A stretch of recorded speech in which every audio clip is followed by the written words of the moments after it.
Olá, alunos, sejam muito bem-vindos à primeira aula do curso de coreano Haru Haru.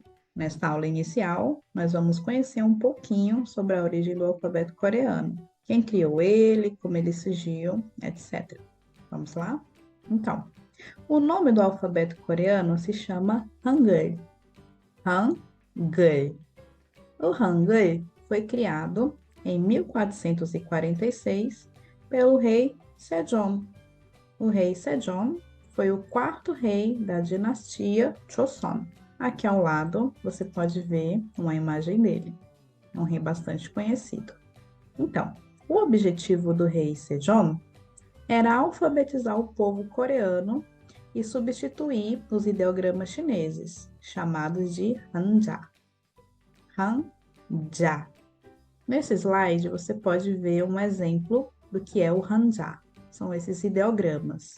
No passado, o povo coreano, apesar de falar em coreano, eles tinham que ler e escrever através desses caracteres chineses. Mas somente os nobres eram alfabetizados. Então, só os nobres conseguiam ler e escrever nesses caracteres. A grande parte do povo não sabia nem ler nem escrever. Para resolver esse problema, o rei Sejong criou o Hangul em um documento chamado Hunminjeon.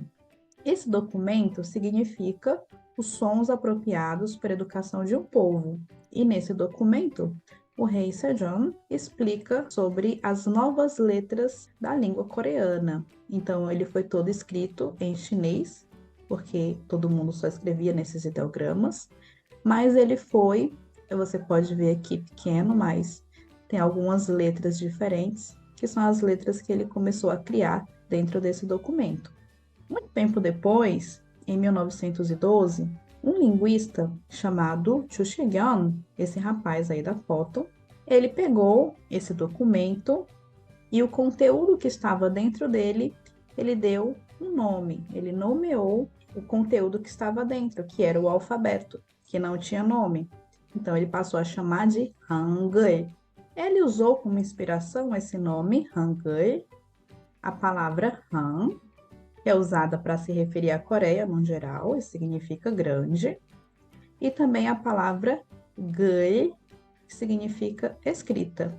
Ou seja, o alfabeto coreano, a palavra Hangul, significa a grande escrita. Bem interessante isso, né? Essas letras do coreano são chamadas de Jamu. Jamu. E o rei Sejong criou elas inspirado na harmonia da natureza.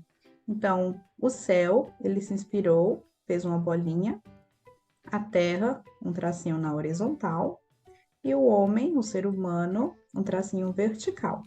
Vamos ler essas palavras? Céu, você vai dizer 하늘, 하늘, 하늘. Terra, você vai dizer 땅, 땅. Por último, pessoa, você vai dizer saram, saram, saram. As vogais, como eu falei, foram inspiradas na harmonia da natureza e as consoantes, elas foram inspiradas na anatomia da língua em relação à garganta, os dentes e a boca. Então, aqui nessa imagem, essa parte em vermelho é a posição da língua, ok? Então, você pode ver que ela fica parecendo um 7, não é? A consoante que está em branco, o desenho, parece um 7 também, né? Se cortar aqui, faz a letra 7, o numeral 7. Então, ela foi inspirada nessa anatomia do corpo. Quando vocês forem aprender as consoantes, essas que estão aqui em branco são as consoantes. Então, essa do meio que está na boca é a consoante M, certo? Ela faz um som de está associado à boca. Mais tarde vamos conhecer uma por uma. Aqui nós temos as letras no geral do coreano, algumas delas. E o alfabeto coreano ele tem 40 letras. Dessas 41 letras, 19 delas são as consoantes e 21 são as vogais. Você pode estar estranhando ter 21 vogais, né? Nossa, no português nós temos só 5. Mas essas 5, né, têm as suas ramificações. Então, A, E, I, O, U. Aqui nessa letra, nesse caractere brasileiro, né, pode ser ramificado em 2 sons. E. E a mesma coisa aqui. O, U. E, inclusive, essa aqui pode ter som de I também, né? Quando a gente fala pão e leite, nós usamos esse aqui. Então, ao todo, não teríamos 5 vogais, né? Nós teríamos quase 8. Só que nós usamos um único caractere para representar 2 ou mais sons. No coreano, não. Cada caractere possui o seu único som. Então, essa letra teria realmente só o som de I. E se eu quisesse outra com o som de E, eu ia mudando o caractere. Então, no coreano, funciona dessa forma. Essas 21 vogais é porque cada uma possui o seu som.